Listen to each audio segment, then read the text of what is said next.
Amalan pertama, Quran. Minimal mulai harimu baca Quran, tutupi harimu baca Quran. Yang kedua, ikuti muazzin. Sama juga disertai doa azan karena jaminan dapat syafaat Nabi Muhammad SAW. Yang ketiga, jangan tinggalkan qabliyah subuh sesudah azan. Walaupun anda bangun telat, melaksanakan salat subuhnya tetap didahulukan dengan salat sunnahnya. Terus yang keempat, witir. Jangan lewat satu malam belum witir. Walaupun anda bisa laksanakan witir habis salat sunnah ba'diyah isya atau sebelum tidur anda di rumah bisa laksanakan witirnya. Terus yang kelima, ayat kursi setiap habis salat fardu. Mudah-mudahan insyaAllah amalan ini yang sederhana mudah-mudahan bisa kita jaga. Walaupun sederhana tapi saya yakin akan membantu menjadikan banyak perubahan dalam kehidupan kita. Akan bertambah keberkahan, ketenangan. Kita akan merasa jauh lebih sejuk, bahkan jauh lebih nikmat untuk kita beribadah. Assalamualaikum warahmatullahi wabarakatuh.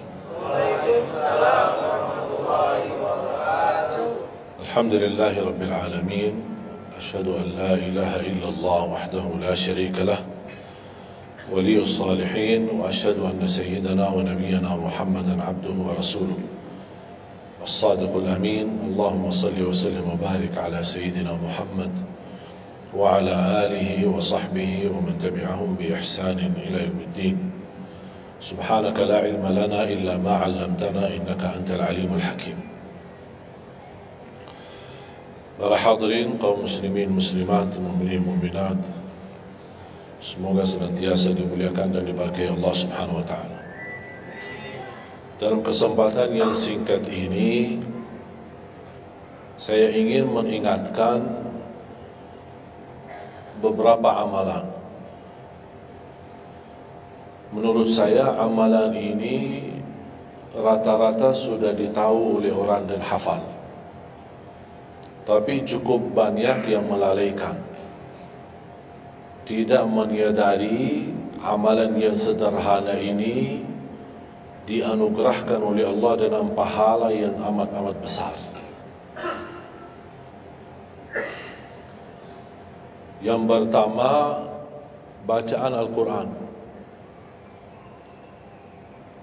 Banyak orang yang malas membaca karena tidak bisa baca atau alasan tidak mengerti artinya. Daripada saya baca tak faham artinya, mendingan tak usah baca. Itu bisikan syaitan. Yang membisiki seperti ini adalah syaitan. Buat apa kamu baca? Kan kamu tak faham. Mendingan tak usah baca, supaya kita meninggalkan bacaan Al-Quran.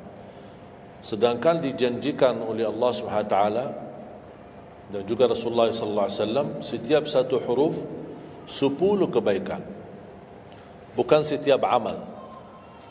Semua hitungannya dengan amal. Salat 5 waktu dapat pahala 50. Salat duha dapat pahalanya. Salat qiyamul lail ada pahalanya. Sunnah fajar sebelum azan, sudah azan, sebelum salat, itu pahalanya sama dengan dunia dan seisinya. Seluas dunia dan seisinya. Ini sunnahnya. Kira-kira gimana yang wajib?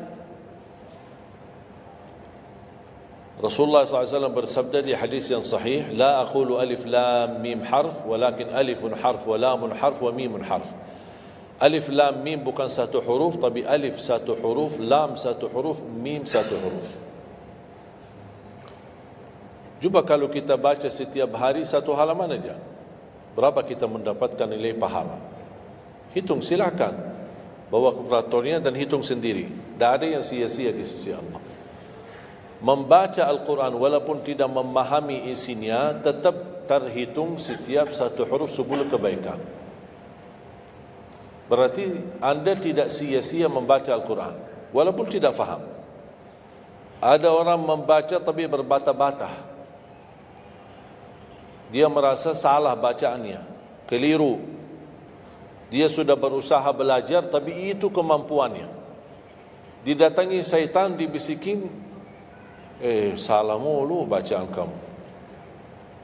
Tak benar bacaan kamu. Waqaf tidak ada benar, panjang pendeknya tak benar, apalagi hukum tajwid tak benar.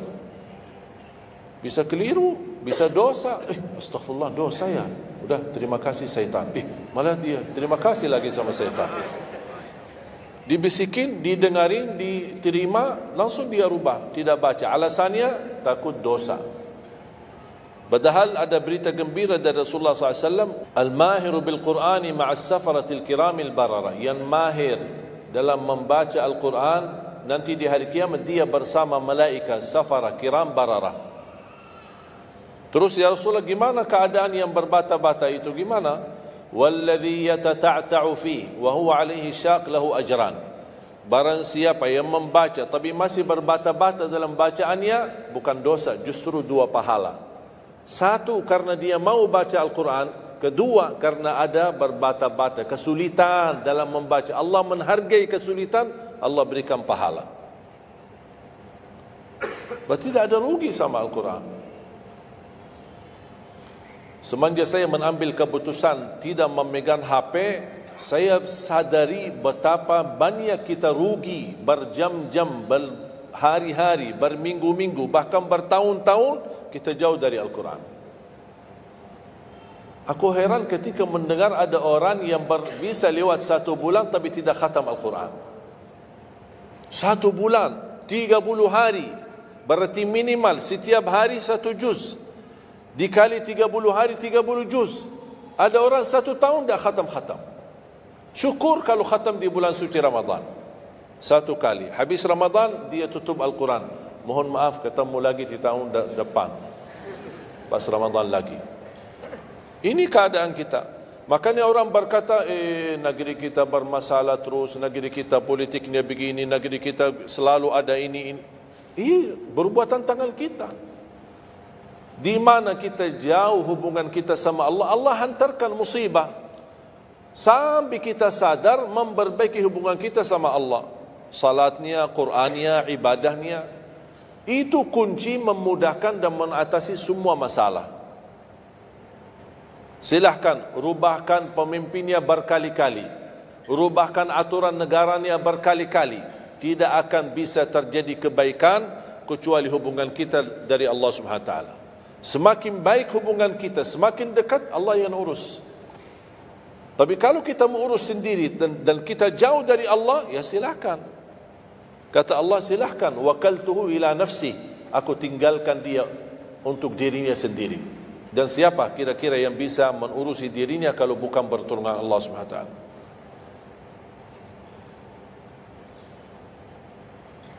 Jangankan bisa khatam Al-Quran dalam 30 hari, jangan 1 juz dalam 1 hari, 30 hari bisa dikhatam dalam waktu 10 jam. Saya pernah tes, menghitungkan waktu, bawa alarm, membaca dari subuh sampai zuhur. Tiba waktu zuhur, saya stop alarmnya, saya lanjut lagi habis zuhur. Sampai asar, lanjut lagi habis asar, lanjut sampai maghrib. Berapa saya habis khatam 30 juz? Bagi orang yang lancar bacaannya, tidak berbata-bata, bacaannya lancar, hurufnya jelas, tajwidnya bagus, tidak terlalu cepat, standar, sebagaimana bacaan tadi salat Isya, itu namanya standar, hadar, tapi disempurnakan tajwid, tidak boleh cepat dan tidak boleh terlalu lambat. 10 jam mampu khatam 30 juz. Saya punya teman sekolah di Madinah, dia berhasil khatam 30 juz dalam waktu 7 jam 49 menit. Makanya aku heran kalau ada orang berkata 1 bulan, mana bisa ya? Tahu enggak ya apa yang membuat masalah kita kenapa tidak bisa khatam Al-Quran? Karena suka lihat halaman belakang. Begitu buka baru mulai Al-Baqarah, Alif Lam Mim Dzalikal, buka terus halamannya. Sambil baca kita buka 600 sekian, kapan habisnya? Hudal lil muttaqin, sadaqallahul azim. Sudah langsung sadaqah karena sudah merasa berat. Dia menghitung halaman belakang sedangkan dia baru aja mulai 1 ayat. Dia langsung sadaqallahul azim. Syaitan tidak mungkin dan tidak senang melihat kita sering membaca Al-Quran. Kalau orang dulu susah baca Al-Quran wajar, karena susah menemukan Quran. Zaman sahabat cari kulit unta untuk tuliskan ayat yang Allah turunkan. Ada potongan ayat di Sayyidina Utsman, ada potongan ayat di Sayyidina Abu Bakar, ada potongan ayat di sana sini. Cuba kumpulkan, susah. Makanya semuanya larinya kepada sahabat yang begitu datangnya wahyu, mereka langsung mendengar dari Rasul, langsung bisa hafal. Seperti Sayyidina Ubay bin Ka'ab radhiyallahu an, Zaid bin Thabit radhiyallahu an, Anas bin Malik radhiyallahu an, Uthman bin Affan. Jadi mereka datangin para penghafal Quran. Dah ada mushaf, dah ada Quran, dah ada HP bisa download Al-Quran 30 juz. Gimana? Tapi mereka tidak pernah tinggalkan Al-Quran. Bahkan ada di antara sahabat yang setiap malam tahajudnya khatam 30 juz dalam satu tahajud. Cuba bayangkan, kira-kira alasan kita apa? Quran sudah di mana-mana, dalam segala terjemahan, warna-warni, tajwid, semua ada. Yang bagus, yang besar. Maaf, mata saya, ada yang besar, ada segede meja ini, ada. Susah menemukan, alhamdulillah HP bisa sekarang isinya 30 juz, bisa dibawa kemana-mana, tak usah pusing mencari Al-Quran. Semua kemudahan, semestinya kita mampu mengalahkan sahabat Rasul. Karena kita semua fasilitas ada. Apa yang kita mau bilang sama Allah? Ada seorang, mungkin Bapak Ibu pernah nonton di acara Hafiz Indonesia, namanya Kaila, buta. Dia setiap hari, saya tanya, kamu berapa murajaah bacaan Quran setiap hari? 5 sampai 7 juz. Buta, 5 sampai 7 juz. Saya kaget, tak panyakan, kan kasihan kamu. Dan kebetulan kamu sudah punya uzur, kamu dah baca Al-Quran sama sekali, ana yakin Allah maafkan. Buta, dah bisa. Tahu enggak jawabannya apa? Saya malu sama Allah menjadikan buta saya alasan tidak baca Quran. Ini anak usia 7 tahun. Malu sama Allah menjadikan buta, padahal ini ujian. Butanya dari Allah, bukan dari dirinya. Tapi dia malu menjadikan buta itu alasan tidak baca Quran. Pertanyaan saya, alasan antum apa? Apa alasan? Sibuk. Belum ada waktu. Ya, saya maklum, belum ada waktu. Memang dunia ini bikin stres, makanya tidak ada waktu. Saya nasihatkan mulai hari ini, jangan kasih Al-Quran sisa waktumu. Dalam istilah, kalau ada sisa waktu, insya Allah saya baca Quran. Kalau itu niatnya, tidak bakalan. Tapi tolong utamakan Al-Quran dalam sehari-harimu. Minimal mulai harimu baca Quran, tutupi harimu baca Quran. Jangan tunggu sisa waktu. Wallahi Al-Quran keberkahannya luar biasa. Kesumbuhan, petunjuk, keberkahannya menjaminkan ke surga, selamat siksa neraka, selamat dari siksa kubur. Banyak anugerah. Sayang. Kadang-kadang kalau kita mendengar ada seorang da'i atau seorang ustaz, materi-materi bukunya bagus, isinya bagus, kita kejar. Di mana buku itu jual? Kita cari informasi, di mana buku itu jual? Ini tulisan manusia. Kita kagumi, kita banggakan, kita suka dan kita ikuti, bahkan kita kejar di mana-mana. Al-Quran kalamullah. Masa kalam manusia lebih mulia di hati kita daripada kalamullah? Silahkan, boleh kagumi apa penyampaian ustaz, da'i, tapi jangan melebihi apa kata Allah. Jangan kita terharu ketika mendengar seorang berceramah, tapi berkali-kali kita simak ayat suci Al-Quran tidak pernah meneteskan air mata, seperti mendengar surat kabar atau koran. Masalah. Ternyata ucapan manusia lebih menyentuh hati Padahal kata Allah, kalau Al-Quran diturunkan di atas gunung bisa hancur jadi tanah basir. Kembali lagi, jangan lewat satu hari belum baca Quran. Tidak bisa baca, masih bisa simak, dengar, setelkan murattal dari HP-mu. Manfaatkan kondisi macet di Jakarta. Manfaatkan, lagi naik motor, taruh apa ruginya? Ruginya apa? Simpan handsfree di telinga, ya sambil bawa motor. Dengarin ayat suci Al-Quran. Nikmat, berkah, dalam lindungan Allah, disertai malaikat. Apa ruginya? 1 jam di dalam perjalanan, tidak ada rugi. Terhitung memang umur kita, tapi sudah diisi mendengar Al-Quran. Juga banyak waktu. Nikmat. Kalau saya merasa kesibukan mengganggu sampai tidak ada luang waktu cukup untuk saya bisa baca tilawah di rumah, saya menikmati di jalan. Apalagi kalau mau pergi ke acara, apalagi kalau keluar kota, berjalan lumayan jauh, nikmat. Ya Allah, mudah-mudahan macet terus. Nikmat. Macet ini menjadi nikmat. Dah fikir macetnya karena lagi melihat Al-Quran. Beda sama orang, hanya sepanjang berjalan cat HP, HP. Merasa bosan. Sudah semua cat sudah dilewati, semua SMS sudah dibalas, semua pesan-pesan sudah dibaca. Akhirnya bosan. Macet mulu ini Jakarta.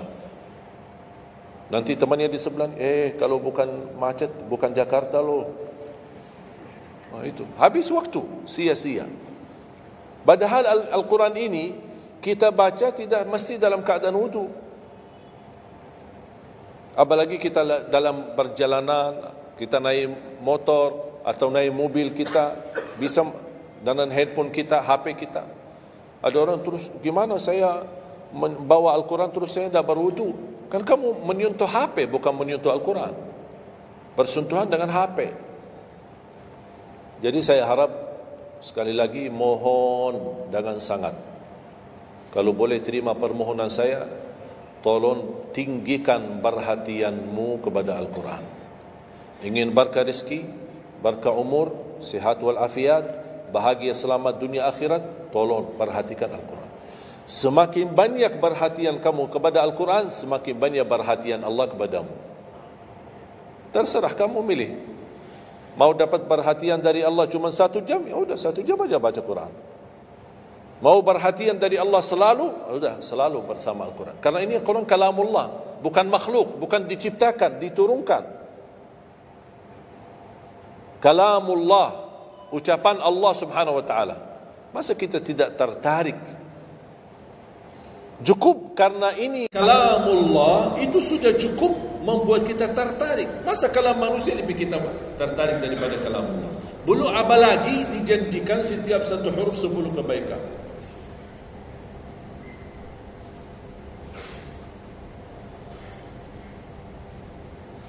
Kira-kira siap? Minimal mulai harimu baca Quran, tutupi harimu baca Quran. Habis bangun, sebelum beraktivitas baca. Baca apa? Bebas. Boleh tak saya baca sampai khatam tapi saya tak faham isinya? Boleh. Tetap dapat pahala setiap satu huruf sebelum. Baca sampai mempelajari isi maknanya, memahami maknanya, lebih besar lagi pahalanya. Membaca, memahami, menhayati lagi, lebih besar lagi pahalanya. Membaca, memahami, menhayati, menamalkan, lebih besar lagi. Kalau tidak bisa meraih semua pahala itu, ya paling minimal pahala bacaan. Kalau saya tidak dapat meraih pahala menhayati, pahala memahami, pahala menamalkan, apalagi saya orang awam tidak begitu mengerti apa yang semestinya saya amalkan, la yukallifullahu nafsan illa wus'aha. Amalkan sesuai kemampuan. Ada pelajaran ayat yang dibacakan tadi, kita bisa ambil maknanya, kita mengambil kesimpulannya. Jangan kita menjadi seperti golongan yang datang hari kiamat malah minta tolong diselamatkan oleh Allah dari neraka. Kalau di hari kiamat tidak bisa saling menolong, tidak bisa. Sekarang kita masih bisa saling membantu dan saling menolong. Dan di antaranya menolong diri sendiri. Jangan menunggu di hari kiamat. Jangan kita bisa menolong, tolong menolong. Di hari kiamat orang tua tidak bisa menolong anaknya. Anaknya pun larikan diri daripada orang tua. Tak ada yang mau kenal. Cuba baca akhir surat Abasa. Yauma yafirrul mar'u min akhihi. Di hari itu kakak adik melarikan dirinya dari saudaranya. Wa ummihi wa abi, melarikan diri pada bapaknya dan ibunya. Biasanya kalau kita ketemu orang tua kita senang bertemu, mohon doanya, apalagi yang orang-orang yang tinggi berbakti baik sama orang tuanya. Kalau di hari kiamat mau sendiri-sendiri. Jangan kita yang melarikan diri sendiri. Para nabi dan rasul semuanya doanya salim salim, ya Allah selamatkan, ya Allah selamatkan.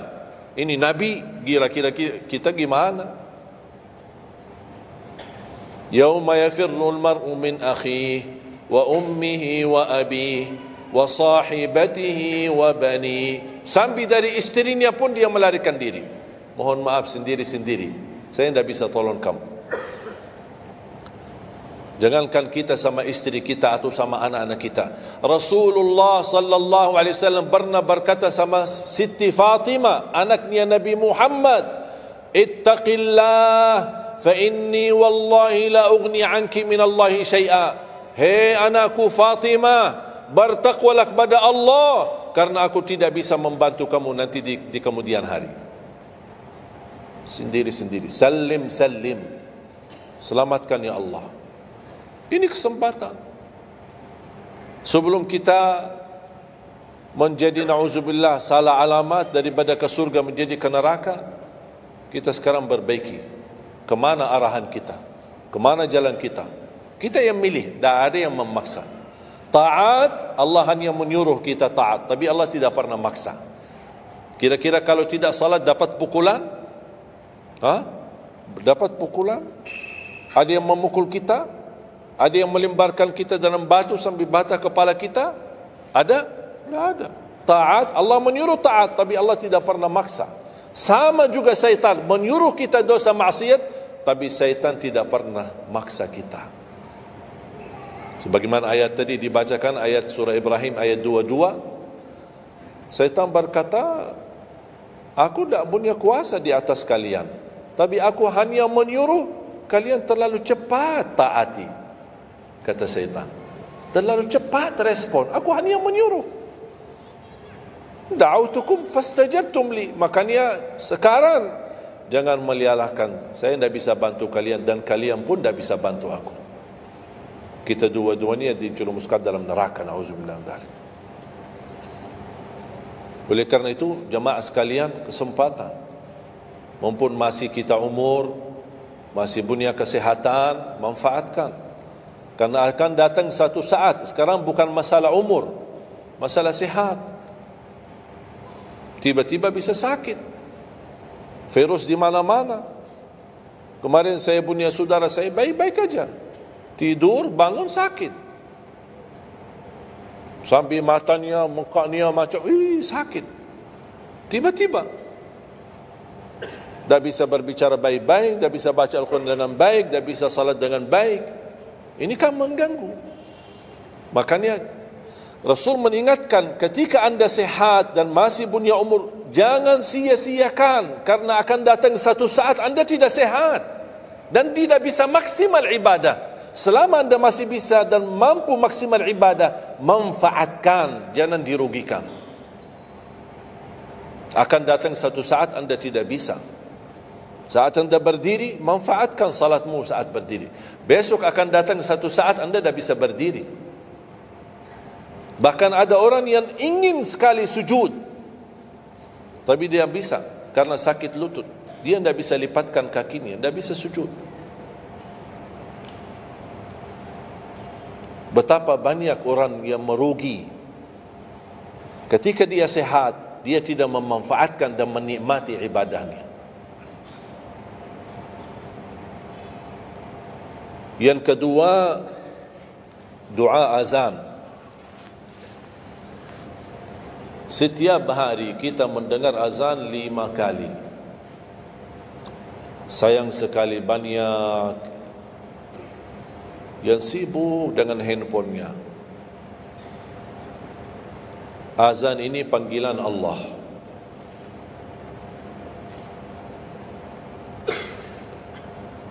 Barang siapa, kata Rasulullah SAW, mengikuti perkataan muazzin,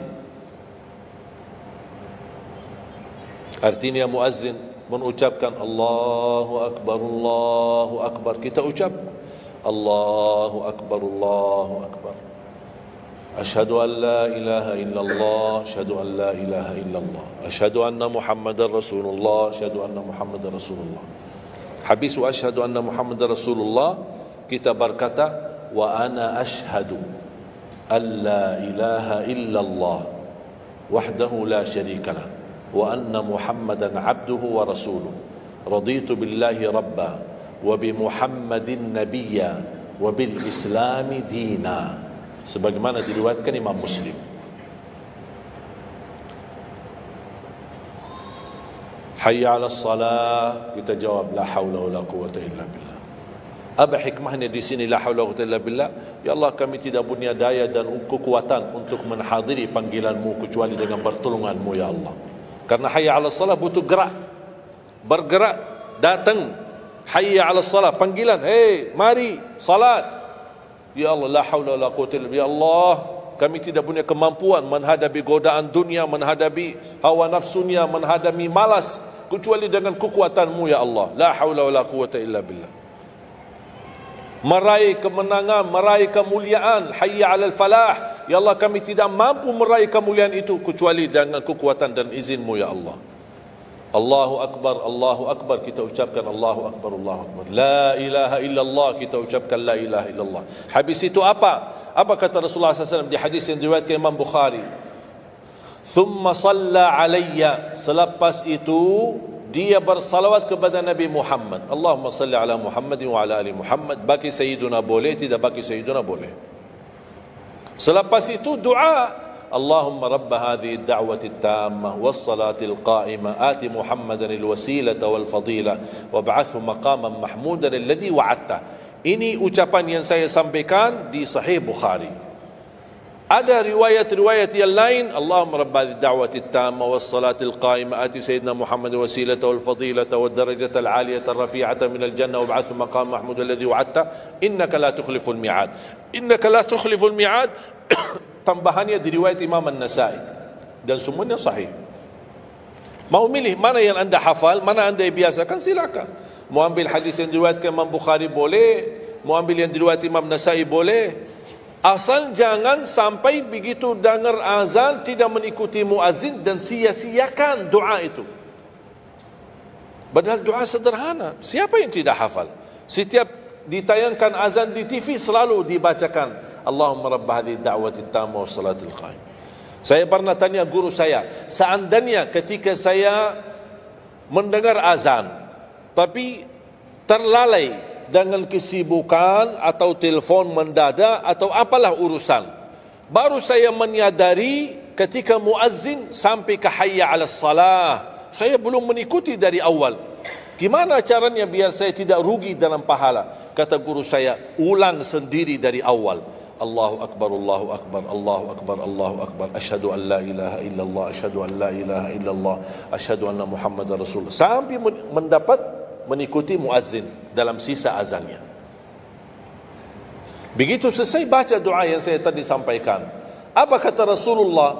Barang siapa yang mengamalkan ini, faqad hullat lahu syafa'ati yaumal qiyamah, dijamin dapat syafaatku. 5 kali kesempatan tertulis nama kita, jaminan dapat syafaat Nabi Muhammad, tapi kita sia-siakan. Siapa yang tidak mau syafaat Nabi Muhammad? Ini kesempatan. Jangan tunggu hari kiamat baru saya minta, ya Rasulullah tolong syafaatkan. Ini Rasul sudah menawarkan ini sekarang. Mau enggak dapat syafaatku? Ikuti muazzin dan baca doa azan, kemudian dapat syafaatku. Berapa minit? Tak sampai 2 minit. Ikuti muazzin, selesai azan, doa ni dah sampai 2 minit. Allahumma salli ala Muhammad wa ala ali Muhammad, Allahumma rabbani da'wati tamma was salatil qa'imah ati Muhammad, dan sampai akhir, innaka la tukhliful mi'ad. Berapa lama? 2 minit, 3 minit? Dah apa-apa 5 minit. Tapi dapat jaminan syafaat Nabi Muhammad. Hanya waktunya cuma 5 minit. Kira-kira siap? Mulai hari ini? Menurut saya, yang saya sampaikan wallahi sederhana, sangat sederhana, tapi butuh perhatian aja, butuh perhatian. Yang ketiga, jangan tinggalkan sunnah qabliyah subuh. Walaupun anda malas menjaga sunnah qabliyah ba'diyah. Kalau anda merasa diri malas, banyak kan ada sunnah qabliyah ba'diyah. Kan ada sunnah qabliyah zuhur, ba'diyah zuhur, ada qabliyah ba'diyah maghrib, ba'diyah isya, qabliyah subuh. Kalau anda merasa malas melaksanakan sunnah-sunnah, minimal jangan tinggalkan sunnah subuh. Pahalanya lebih besar daripada dunia dan seisinya. Walaupun anda telat bangun, sudah kesiangan, tetap wajib ambil air wudu, laksanakan sunnahnya, baru salat subuhnya.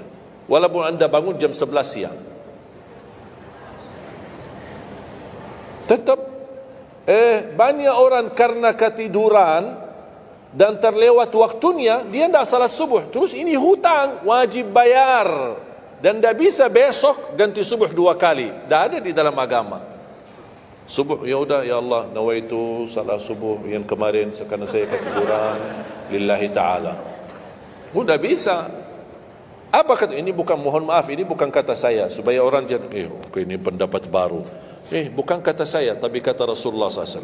Bukan kata Majlis Ulama Indonesia, bukan kata saya, bukan kata siapa-siapa. Kata Rasulullah sallallahu alaihi wasallam di hadis yang sahih, "Man nama an salatin aw nasiyaha falyusalliha mata dzakaraha, la kaffarata laha illa dzalik." Ya Allah, terima kasih ya Rasulullah. Sepertinya Rasul sudah diberitahu umatnya bakal ketiduran banyak dari salat. Makanya sudah diberikan solusi. Seandainya ketiduran, ini juga kata Rasulullah, man nama an salatin, silahkan nanti anda pas pulang buka di Google, biar lihat sanad hadisnya ini. Oh, Syekh Ali kau bawain hadis yang dah benar ini. Silahkan. Tahu, kenal enggak Syekh Google? Syekh Google kenal? InsyaAllah semua ilmu dia tahu. Tinggal masukin aja. Barang siapa yang ketiduran dari salat, hadis, terus klik, dia keluar. Semua dasarnya apa itu dijelaskan. Semua. Mau bahasa Arab ada, mau bahasa Indonesia ada, mau bahasa Inggris pun ada. Syekh Google hebat. Man nama an salatin aw nasiyaha falyusalliha mata dzakaraha, la kafarata lahu illa dzalik. Barang siapa yang ketiduran, coba ketiduran. Tidur menurut ulama dianggap uzur. Pernah istri saya ketika saya keluar kota, dia hubungi dan dia bangun kesiangan, kira-kira jam 8. Dia telefon dengan nangis. Kenapa nangis? Sakit? Enggak, ketiduran tadi subuh. Ya udah, ambil air wudu, salat subuh. Rasulullah aja pernah ketiduran dari salat subuh.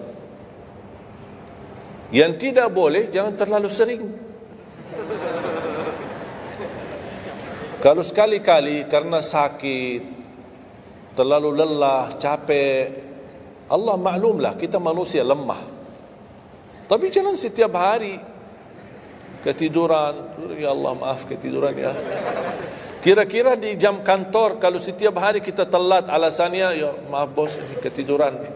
Besok lagi alasan yang sama, maaf ketiduran. Besok lagi alasan yang sama. Kira-kira gimana? Dipecat enggak? Dipecat. Malu kita, sama manusia aja tak berani kita dengan alasan yang sama, kita selalu itu aja. Masa sama Allah kita berani? Sekali-kali boleh uzur, capek, sakit. Sekali lagi, sekali-kali, tapi jangan terlalu sering. Ketika kita bangun, jam berapapun wajib laksanakan. Karena kata Rasulullah, tidak ada kafara yang lain. Tidak ada kata ganti dengan uang, atau ganti dengan sedekah, atau ganti dengan, tidak bisa. Tunaikan. Falyusalliha, kata Rasulullah, falyusalliha, segerakan salat itu jam berapapun, walaupun kesiangan.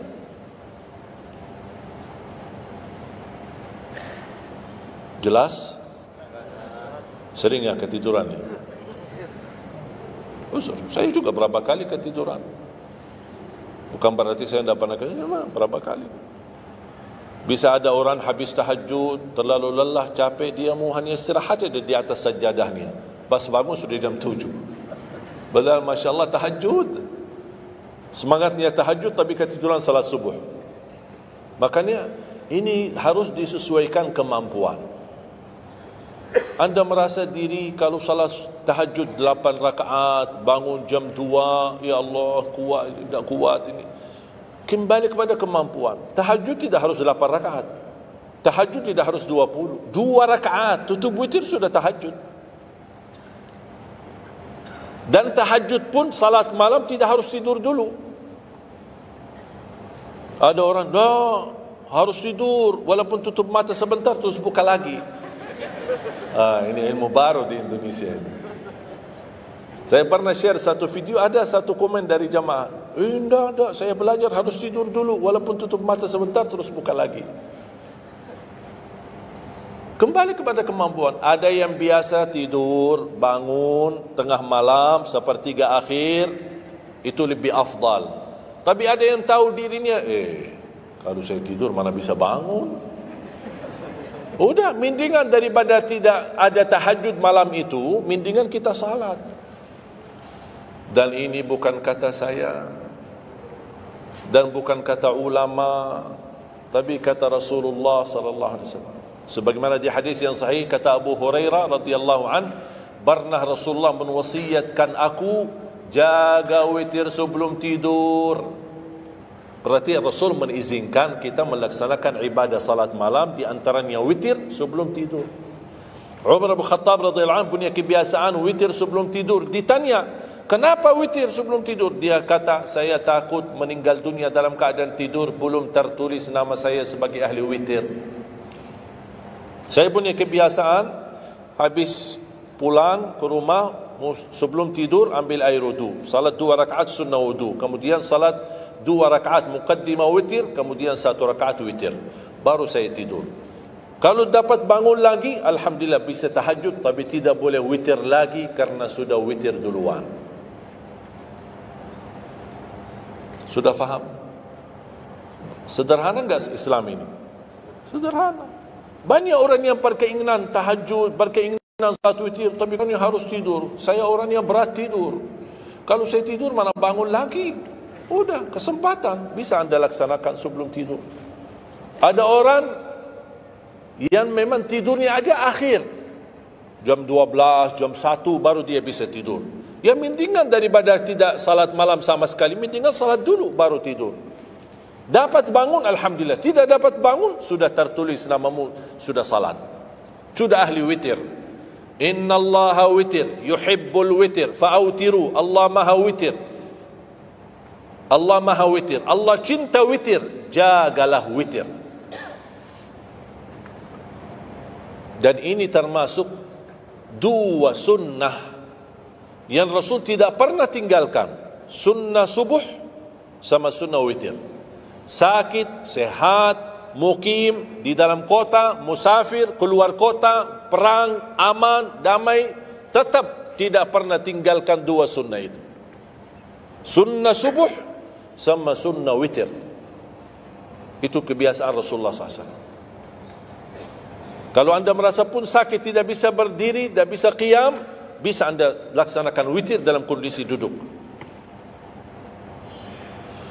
Yang terakhir, ayat Al-Kursi.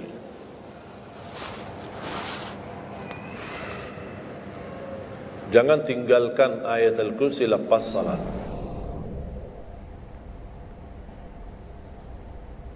Jangan tinggalkan ayat kursi lepas salat wajib. Sama ketika mau tidur. Cuma satu ayat. Tapi tahu nggak pahalanya apa? Kan habis salat kan ada zikir-zikir kan? Istighfar, tasbih dan yang lain-lain. Di antaranya baca ayat kursi. Tahu nggak pahalanya apa? Ada yang pernah baca pahalanya apa? Barang siapa yang membaca ayat al-kursi setiap habis salat fardu, laisa bainahu wa bainal jannati illa an yamut. Tidak ada sesuatu yang mampu menghalanginya masuk surga kecuali menunggu mati. Cuma baca ayat kursi. Dan ketika mau tidur, lagi buru-buru, ada meeting, ada rapat, ada urusan mendadak, habis salat, astaghfirullah, astaghfirullah, astaghfirullah, Allahumma antas salam wa minkas salam, sampai selesai, langsung baca ayat kursi. Terus subhanallah itu yang lain-lain gimana? Dapat apa? Sambil jalan. Naik motor, subhanallah, subhanallah, subhanallah, subhanallah, sambil jalan. Subhanallah ada riwayat 33, ada riwayat 25, ada riwayat 10, minimal 10. Subhanallah 10 kali, alhamdulillah 10 kali, Allahu Akbar 10 kali. Itu yang paling sederhana. Saya bagikan ini biasanya kalau saya isi di kementerian atau di pejabat, saya kasih zikir-zikir begitu. Pak, subhanallah cuma 10 kali. Biasanya kita tahu 33. Lah ini khusus buat pejabat. Yang penting zikir supaya jangan tinggalkan. Zikir. Banyak orang sibuk, mendadak ada urusan, udah zikir subhanallah cuma 10 kali. Subhanallah 10 kali, alhamdulillah 10 kali, Allahu Akbar 10 kali. Itu paling cepat. Subhanallah. Ternyata di dalam agama ada yang juga hemat. Hemat sederhana tapi pahalanya tetap besar dan dikurangi. Tidak ada pahala yang hemat. Semuanya pahala sempurna, semuanya pahala agung, sempurna dan luar biasa dahsyat balasan Allah Subhanahu wa taala. Makanya jangan disia-siakan. Yang sederhana ini, makanya saya buat buku 20 amalan ringan tapi pahalanya sangat menakjubkan. Karena selama saya di Indonesia, saya sudah tahu prinsip orang Indonesia. Orang Indonesia tidak suka yang ribet-ribet. Yang ribet-ribet tidak suka. Yang susah-susah tidak suka. Orang Indonesia mau mudah yang ingat, mudah dihafal, mudah diamalkan dan masuk surga. Itu orang Indonesia. Ya, jadi yang susah-susah, iya gimana ini suruh baca 1000 kali? Mana ada waktu 1000 kali? Baca aja sudah 100 kali, udah ngantuk. Saya kasih yang sederhana. Kenapa saya kasih? Karena kemampuan beda-beda. Ada yang tekadnya tinggi, kemampuannya luar biasa dahsyat, bisa ribuan kali dia berzikir, dia silakan. Tidak ada yang melarang kita berzikir, bebas berapapun. Tapi ada yang malas. Udah. Jadi alhamdulillah di dalam ajaran Islam kita ada malas ya ini malas. Makanya saya bikin 20 amalan dan ini buku 20 amalan ringan, pahalanya sangat menakjubkan, pahalanya sangat besar walaupun amalannya ringan, mudah, sederhana. Dan buku ini hanya laku di Indonesia, tidak laku di Arab.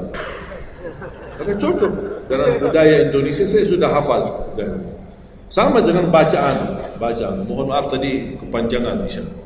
Pas begitu saya ingat merindukan kota Madinah, suasana Madinah. Pas di rakaat yang kedua saya, saya di Indonesia. Makanya saya tidak jadi panjang rakaat kedua, biar lebih cepat. Karena memang budaya ini tidak bisa panjang-panjang, lama-lama tidak bisa. Kalau kulhu bisa dibagi 2, terima kasih. Kita lihat tarawih kan salah satu contoh tarawih.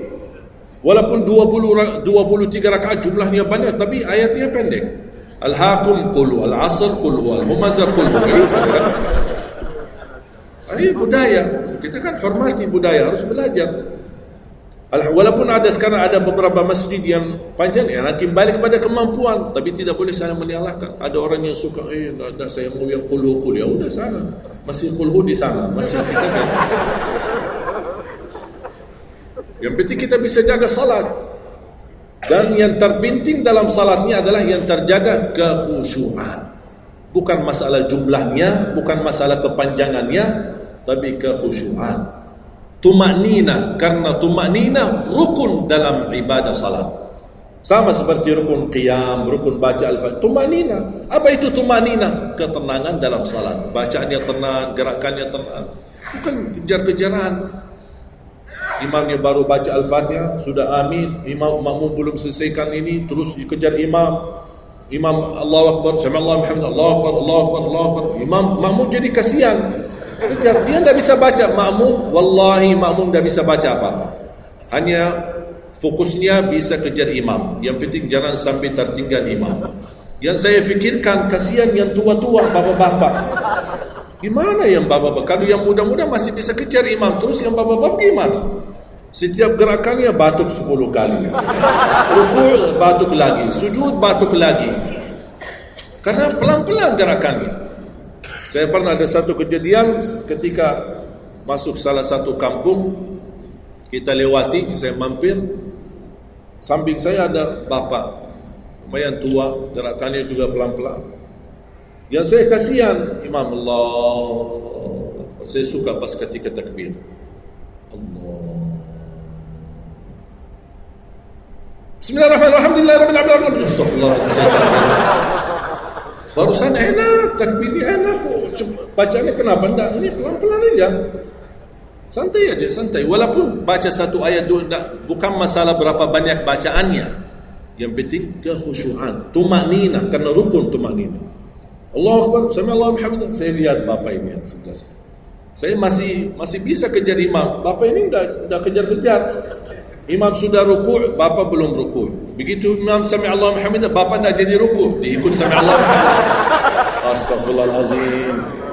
Pas sujud, kita sudah sujud 2 kali. Bapak kan pelan-pelan sambil batuk. Terus dia turun sujud. Pas dalam kondisi sujud, kita sudah berdiri. Bapak kan baru dia turun, dia berdiri lagi. Astagfirullahaladzim. Pas di rakaat yang kedua, saya megang tangannya. Pak, kita pulang aja deh. Biar bapak salat di rumah. Kasihan bapak tidak bisa salat, tidak bisa ruku, tidak bisa sujud, tidak bisa apa-apa. Makanya tumanina bukan wajib, bukan sunnah, tapi rukun dalam salat. Dan tidak sah, walaupun salat sunnah, tidak sah salatnya seorang kalau dia tidak membawa tumanina. Tidak sah. Disiarkan, di-sharekan, diviralkan, dia bilang ada 23 rakaat 7 menit. Menurut saya tidak usah panjang lebar dibahas. Tidak sah, sudah selesai. Karena meninggalkan, sama dengan orang salat tapi tidak baca Al-Fatihah. Kira-kira sah tidak? Tidak sah. Gimana kira-kira bacaan Al-Fatihah? Oleh karena itu jemaah sekalian, mari kita sama-sama. Apalagi tidak lama lagi kita menyambut bulan suci Ramadan. Saya harap kita mencintai budaya kita, mencintai negeri kita, tapi harus hal yang perlu diluruskan, harus diluruskan. Apalagi yang terkait ibadah salat, tarawih. Tidak masalah masjid 11 rakaat, ada masjid 23 rakaat, jangan ribut. Tidak masalah. Yang mau 11 silakan, yang mau 23 silakan. Yang penting kita bisa melaksanakan salat dengan baik. Apalagi alhamdulillah sudah sekarang muncul banyak para imam-imam, pemuda-pemuda yang bacaannya merdu, yang bacaannya indah. Kita bisa menikmati suasana bulan suci Ramadan. Bacaannya tidak mesti panjang-panjang. Walaupun rata-rata di Indonesia jarang kita menemukan masjid yang khatam. Dulu saya ingat waktu saya masih di Lombok, kita ingat salat tarawih khatam 30 juz dan salat tahajud di 10 malam terakhir khatam lagi 30 juz. 2 kali kita khatam dalam 1 bulan Ramadan. Tapi ini karena permintaan dari lingkungan dan jamaah. Kalau tidak ada permintaan susah. Apalagi orang baru datang. Saya sering memperhatikan orang baru datang kayaknya salah masuk masjid. Pas begitu melihat imamnya kepanjangan, masjid apaan ini? Mundur ke belakang. Bahkan saya pas ketika lihat ada makmum mundur, saya baru masuk. Bapak mau kemana? Mau ambil wudu lagi. Pas habis salat saya tarik kanan kiri, tidak ada. Ternyata ambil wudu di rumahnya. Jadi karena tidak semua bisa, makanya tidak boleh kita saling menyalahkan, tapi kita harus saling mengingatkan. Saling mengingatkan. Mari kita sama-sama menjaga ibadah yang benar. Mari kita sama-sama menjaga ibadah yang khusyuk, ibadah yang tumanina. mudah-mudahan amalan-amalan yang saya sampaikan tadi mudah-mudahan bisa diingat, bisa dihafal dan mudah diamalkan. Masih ingat kan? Atau perlu saya ulang? Amalan pertama, Quran. Minimal mulai harimu baca Quran, tutupi harimu baca Quran. Yang kedua, ikuti muazzin. Sama juga disertai doa azan karena jaminan dapat syafaat Nabi Muhammad SAW. Yang ketiga, jangan tinggalkan qabliyah subuh sesudah azan. Walaupun anda bangun telat, melaksanakan salat subuhnya tetap didahulukan dengan salat sunnahnya. Terus yang keempat, witir.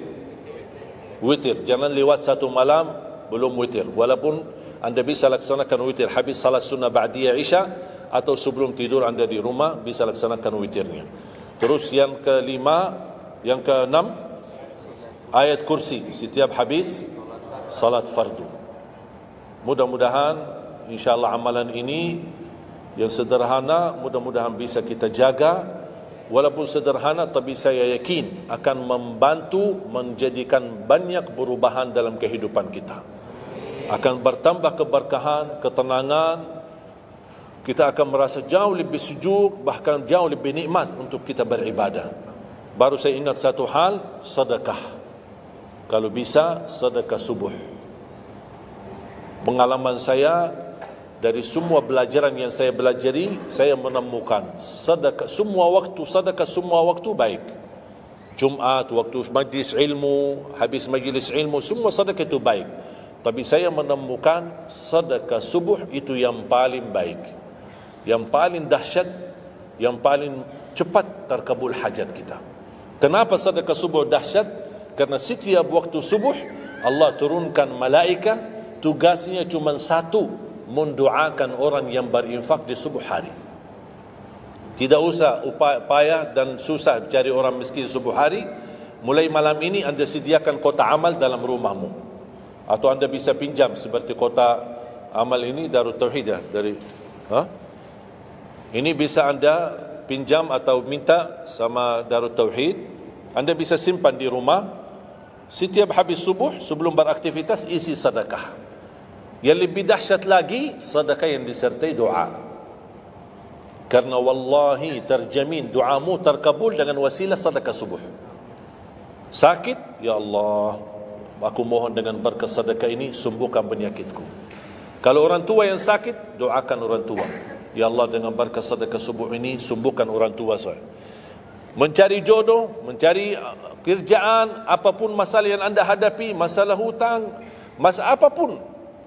Orang tua sudah meninggal, ya Allah aku mohon dengan berkat sedekah ini titipkan pahala sedekah ini untuk kedua orang tuaku. Apa saja, mau hafal Al-Quran, tapi kalau boleh saya usulkan, satu kali sedekah fokus satu hajat. Jangan sedekahnya koin tapi doanya sambil terbit matahari. Malu sama Allah. Kelamaan doanya, sambil malaikat tulis doanya, kelamaan. Banyak sekali doa. Satu kali doa, satu kali hajat, satu kali sedekah. Sesuaikan. Bukan Allah tidak bisa, Allah maha bisa menolong kita, tapi kita malu. Masa kita sedekah begitu saja tapi kita minta panjang lebar. Ya, tolong disesuaikan. Tapi rutin, wallahi dahsyat. Antum insyaAllah akan merasakan sedekah subuh, subhanallah. Setiap jamaah yang saya sampaikan, termasuk ada keluarga yang sudah lama menikah, tidak punya keturunan, saya memberikan amalan ini. Suami istri masing-masing mengamalkan. Isi sedekahnya, ya Allah aku mohon dengan berkat sedekah ini karunialah kepada kami keturunan. 17 tahun mereka tidak punya keturunan. Alhamdulillah 6 bulan kemudian saya dapat berita gembira dari mereka, kabar baik, alhamdulillah istrinya positif hamil. Sedekah subuh luar biasa dahsyatnya. Sedikit tapi rutin. Sampai insyaAllah kita dipanggil oleh Allah, mudah-mudahan dalam keadaan husnul khatimah. اللهم اغفر لنا ولوالدينا ولجميع المسلمين والمسلمات والمؤمنين والمؤمنات الأحياء منهم والأموات. Allahumma ya Allah, jadikan pertemuan ini membawa barakah bagi kami. Jadikan sisa umur kami lebih baik daripada yang sudah lalu. Jadikan segala perjuangan kami, sedekah kami, infak kami, amalan salih kami menjadi pahala besar di sisi-Mu ya Allah, membawa syafaat bagi kami di hadapan-Mu hari kiamat. Akhiri hayat kami dengan husnul khatimah. Ampuni dosa kami, ampuni kedua orang tua kami. Ya Allah, aku mohon untuk semua jemaah yang hadir, selepas majlis ini masing-masing pulang sudah diampuni segala dosanya, disucikan hatinya, dibersihkan jiwanya, diselamatkan setiap langkah-langkahnya. Jadikan kami semua penghafal Al-Quran, berakhlak-akhlakul Quran, menjadi ahlul Quran, pencinta Al-Quran, dan di hari kiamat mendapatkan syafaatnya Al-Quran. Birahmatika ya arhamar rahimin. Rabbana atina fid dunya hasanah wa fil akhirati hasanah wa qina adzaban nar. Wa sallallahu ala sayyidina nabiyina Muhammadin wa ala alihi wa sahbihi baraka wa sallam. Walhamdulillahi rabbil alamin. Akhirul kalam, subhanakallahumma bihamdika asyhadu an la ilaha illa anta astaghfiruka wa atubu ilaik. Assalamualaikum warahmatullahi wabarakatuh. Assalamualaikum. Bersama Saling Sapa TV.